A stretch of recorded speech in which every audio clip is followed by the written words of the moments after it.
Quelle formidable victoire! Jeudi, la Chambre a approuvé, avec une majorité alternative, l'amendement budgétaire du PTB qui octroie 67 millions d'euros supplémentaires pour le secteur hospitalier. C'est vraiment une belle victoire, non seulement évidemment pour la mobilisation du PTB, mais surtout pour la mobilisation des travailleurs du secteur. Parce qu'en juin, nous avions déjà déposé un même amendement. Il avait été balayé de la table par les partis traditionnels. Aujourd'hui, il est passé. Pourquoi? Parce qu'il y a eu cette mobilisation dans les hôpitaux, cette mobilisation populaire qui demandait plus de moyens pour le secteur des soins de santé.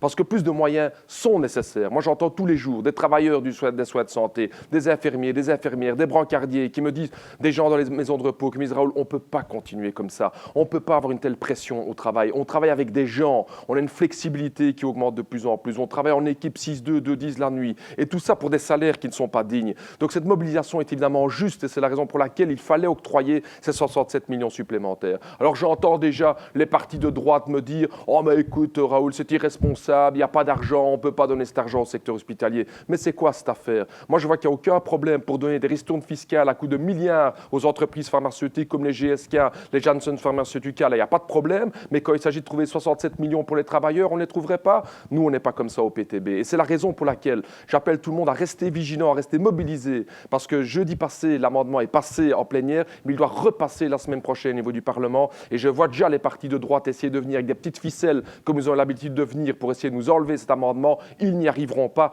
Restons vigilants pour que la victoire soit actée jeudi prochain et que 67 millions supplémentaires soient investis dans un fonds blouse blanche, qui est un fonds pour le personnel hospitalier, pour revaloriser ce type de métiers-là qui sont essentiels pour la cohésion de notre société.